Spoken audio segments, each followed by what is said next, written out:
वंदे मातरम। कर्मचारी साथियों, विशेषकर ऐसे साथी जो पे मैनेजर से संबंधित कार्य करते हैं, उनके लिए मैं एक बहुत ही महत्वपूर्ण जानकारी साझा कर रहा हूँ। पे मैनेजर पे कई बार आईडी किसी कार्मिक की ट्रांसफ़र करते हैं या एक्सेप्ट करते हैं, तो उसके बाद में ये देखना होता है कि आईडी किस डीडीओ के पास में है, या कई बार आपको जानकारी नहीं है और पता करना है कि किस कार्मिक की आईडी किस डीडीओ के पास में है। तो उसको पे मैनेजर पे कैसे चेक करेंगे?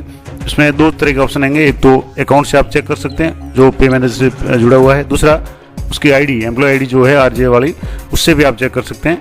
तो पूरा प्रोसेस मैं आपको लाइव करके भी बताऊंगा किस तरीके से आपको चेक करना है। तो सबसे पहले तो देखें कि क्या प्रोसेस रहेगा।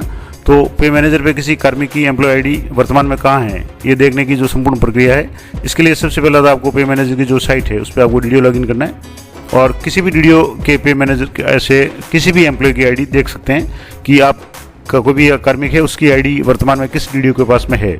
तो सबसे पहले आपको क्या करना है, जो भी आपके आईडी पासवर्ड है कैप्चा लगा करके डीडीओ लॉगिन करना है। उसमें जा करके आपको डीडीओ रिपोर्ट में जाना है, और डीडीओ रिपोर्ट में जा करके एम्प्लॉय रिलेटेड रिपोर्ट में जाना है, और उसके बाद में एक ऑप्शन आएगा इसमें एम्प्लॉय आईडी वाइज डिटेल, उसमें आपको एंटर करना है। और इसमें दो तरह की एंट्री है, या तो आप एम्प्लॉय बैंक डिटेल एंट्री कर सकते हैं या एम्प्लॉय आईडी एंट्री कर सकते हैं। दोनों एंट्री करने के बाद में अगर आपको सिर्फ आईडी एंटर करना है तो अकाउंट नंबर दर्ज करना है, तो उस पर ऊपर चेक बॉक्स पे क्लिक करें।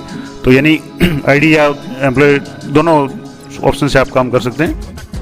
और जैसे ही आप आईडी या खाता नंबर एंटर करेंगे, अकाउंट नंबर, उसके बाद में कर्मचारी की संपूर्ण डिटेल जिसमें नाम है, एम्प्लॉय के पिता का नाम, पे मैनेजर की एनआईसी यूआईडी, पद कौन सा है, मोबाइल नंबर है, डिपार्टमेंट है, ऑफिस आईडी किसके पास में, डेट ऑफ बर्थ है, ये सारी सूचनाएं शो हो जाएगी। उसके बाद में अगर किसी कार्मिक का आप पता कर सकते हैं, अगर मान लो एक और ऑप्शन इसमें है कि अगर किसी कार्मिक की आईडी है वो आपके ट्रांसफ़र कर सकते हैं, करना चाहते हैं, तो वो कैसे करेंगे वो तो मैंने बताया हुआ है। एक कि अगर मान लो किसी आईडी अगर गलत ट्रांसफ़र हो गई है, आपको किसी डीडीओ को करनी थी लेकिन किसी दूसरे डीडीओ को अगर ट्रांसफ़र हो गई है, तो उसके लिए भी रेक्टिफाई रॉन्ग ट्रांसफ़र का ऑप्शन आता है। उसके लिए मैंने विस्तार से वीडियो बनाया हुआ है, उस वीडियो का लिंक भी इसी वीडियो के डिस्क्रिप्शन में दे दूँगा, तो वहाँ से आप चेक कर सकते हैं कि रेक्टिफाई कैसे करेंगे, यानी अगर आपने आईडी गलत ट्रांसफ़र कर दी तो उसको सही कैसे करेंगे। तो सबसे पहले तो मैं आपको बता दूं कि ये प्रोसेस मैं आपको लाइव करके बता दूं। इसके लिए आपको पे मैनेजर पे जा करके यहाँ आपको जो भी कैप्चा कोड है वो एंटर करना है, और एंटर करने के बाद में आपको लॉगिन कर देना है। उसके बाद में जो मैंने प्रोसेस बताया उसको स्टेप बाय स्टेप आपको फॉलो करना है। तो जैसे ही आप यहाँ वीडियो लॉगिन करेंगे, अब जैसे ये कैप्चा थोड़ा सा रॉन्ग आ रहा है तो आपको दोबारा कैप्चा एंटर करना है। उसके बाद में यहाँ से मैं आपको यहाँ से लॉगिन करना है, और लॉगिन करने के बाद इस तरीके से आप जो मेन साइट है इस पर चले जाएंगे, और यहाँ से आपको take me to main site. अब यहाँ जाने के बाद में आपको रिपोर्ट्स में जाना है, और रिपोर्ट्स में जाने के बाद में आपको डीडीओ रिपोर्ट्स है। अब डीडीओ रिपोर्ट्स में यहाँ आपके साथ कई तरह के ऑप्शन आते हैं, जिसमें आपको एम्प्लॉय रिलेटेड रिपोर्ट्स है। इसमें एक ऑप्शन आ रहा है यहाँ से, जैसे GA55 है, उसके बाद में पे रजिस्टर, उसके बाद में एम्प्लॉय आईडी वाइज डिटेल, इस पर आपको क्लिक करना है, एम्प्लॉय आईडी वाइज डिटेल। अब यहाँ जैसे आप क्लिक करेंगे तो यहाँ आपके सामने ऑप्शन आएगा, या तो आपको आईडी एंटर करनी है या अकाउंट नंबर एंटर करना है। अब check this box to search with bank account, अगर यहाँ से आप यहाँ इस पर आप क्लिक करेंगे तो यहाँ आपको सिर्फ अकाउंट नंबर ही इंटर करने पड़ेंगे, नहीं तो आप आईडी या अकाउंट नंबर कोई भी इंटर करके आप देख सकते हैं। तो मैं आपको ये समझाने के लिए बता रहा हूँ कि जैसे मैं एक आईडी यहाँ इंटर कर रहा हूँ, जो भी आईडी आप करना चाहें वो आप यहाँ इंटर करके चेक कर सकते हैं। तो अब जैसे मैं एक आईडी इंटर कर रहा हूँ, यहाँ से जो भी आईडी है वो आप इंटर करें। उसके बाद में यहाँ से आपको इंटर का ऑप्शन दबाना है, और यहाँ से दबाने के बाद में ये जैसे मैंने ये आईडी इंटर कर ली। अब इसमें आईडी में अगर कोई गड़बड़ है तो आप एक बार अच्छी तरह से उसको चेक कर लें, और चेक करने के बाद में आपको यहाँ इंटर दबाना है, और जैसे ही आप इंटर का बटन दबाएंगे तो थोड़ा सा समय लगेगा। उसके बाद में अब जैसे अभी नहीं हो रहा तो मैं इसको दोबारा, या तो आईडी गलत है तो मैं दोबारा आईडी इंटर करके आप बताता हूँ।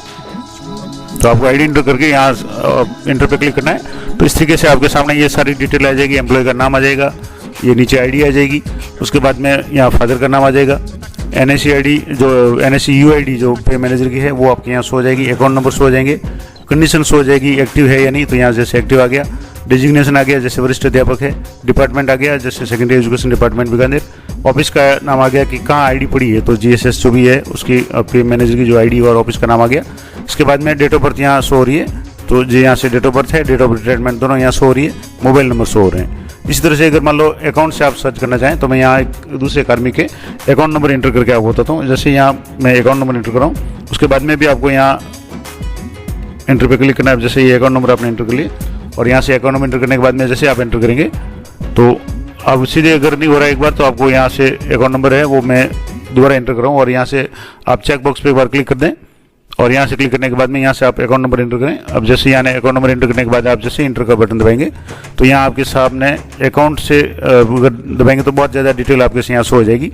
जैसे यहाँ मैंने अकाउंट नंबर से सर्च किया तो एम्प्लॉय का नाम आ गया, फादर का नाम आ गया, पे मैनेजर आईडी आ गई, अध्यापक श्रेणी प्रथम आ गया, सेकेंडरी एजुकेशन बीकानेर आ गया, ऑफिस नाम आ गया, वो आ गया। इसके बाद में और भी इंपॉर्टेंट बात मैं आपको बता रहा हूँ, यहाँ इसमें और क्या आएगा, जैसे यहाँ मोबाइल नंबर आ गया, उसके बाद में यहाँ एम्प्लॉय आईडी जो आ रही है, डेट ऑफ बर्थ आ रही है, डेट ऑफ रिटायरमेंट आ रही है, ये भी आप चेक कर सकते हैं। अब इसमें 2 भाग में आ रही है, क्योंकि ये जो मैंने आपको बताया है ये वेतन व्यवस्था के लिए जो कार्मिक आए हुए हैं उनकी आईडी है। तो इसमें और क्या इसमें डिटेल आ रही है, तो एक तो एम्प्लॉय का नाम आ गया और एम्प्लॉय आईडी आएगी, उसके बाद में फादर का नाम आ रहा है, यहाँ नीचे बैंक अकाउंट नंबर और जो पे मैनेजर की जो आईडी है NIC UID ये भी शो हो रही है, डेजिग्नेशन यहाँ अध्यापक हो रहा है, डिपार्टमेंट एलिमेंट्री एजुकेशन बीकानेर, और सबसे इंपॉर्टेंट बात यहाँ शो हो रहा है ऑफिस आईडी यानी GSS जो भी है उसके नंबर अलग है, और यहाँ डेट ऑफ बर्थ और शो हो रही है। अब यहाँ 2 शो हो रहा है, ऑफिस आईडी यहाँ भी शो हो रही है, ये अलग शो हो रहा है, और यहाँ भी ऑफिस आईडी शो हो रही है, ये अलग हो रही है। अब ये तो जो कार्मिक की मूल ऑफिस आईडी है जहाँ कार्मिक लगा हुआ है पोस्टेड है वहाँ के DDO की, इनके जो मूल DDO है उनकी आईडी यहाँ शो हो रही है, जबकि वेतन व्यवस्था में इनकी जो वेतन व्यवस्था है के लिए आईडी जो ट्रांसफ़र की हुई है वो यहाँ की हुई है, तो ये ऊपर शो हो रहा है। तो अगर वेतन व्यवस्था में किसी कार्मिक की आईडी ट्रांसफ़र की हुई है तो आपको इसमें 2 तरह के ऑप्शन मिलेंगे। एक तो जो कार्मिक का मूल पोस्टिंग प्लेस है जहाँ उनकी आईडी बनी हुई है या है वो, तो ये उसके बाद में ट्रांसफ़र करने के बाद में अब वेतन कहाँ से बन रहा है वो आईडी यहाँ शो हो रही है, यानी यहाँ इस DDO के पास में वेतन बन रहा है, जबकि मूल जो पदस्थापन है इनका यहाँ है। तो इस तरीके से ये बहुत ही महत्वपूर्ण जानकारी थी कि किसी भी कार्मिक की आप एम्प्लॉय जो भी इसमें 2 ऑप्शन इसमें काम करेंगे। एम्प्लॉय आईडी से भी आप पता कर सकते हैं कि कार्मिक की अभी कहाँ आईडी बोल रही है या उसकी आईडी कहाँ पड़ी है, किस DDO के पास में है, और अकाउंट नंबर से भी सर्च कर सकते हैं। तो ये महत्वपूर्ण जानकारी थी। और अगर मान लो रॉन्ग जो किसी कार्मिक को आपने आईडी ट्रांसफ़र की और आईडी ट्रांसफ़र करते समय आपकी अगर आईडी गलत ट्रांसफ़र हो गई है तो उसको रेक्टिफाई कैसे करेंगे, उसके लिए मैंने पहले ही मैं आपको बता दिया कि उसके लिए मैंने अलग से वीडियो पूरा डिटेल में बना रखा है। उसमें आपको करना क्या है कि यहाँ से आपको जैसे मास्टर में जाएंगे और रेक्टिफाई रॉन्ग ट्रांसफ़र के द्वारा आप आईडी को पुनः ट्रांसफ़र कर सकते हैं। मैंने एक आईडी जो रॉन्ग ट्रांसफ़र हुई थी उसको सही करके भी आपको लाइव प्रोसेस उस वीडियो में बताया हुआ है, तो वो वीडियो आप जरूर देखें।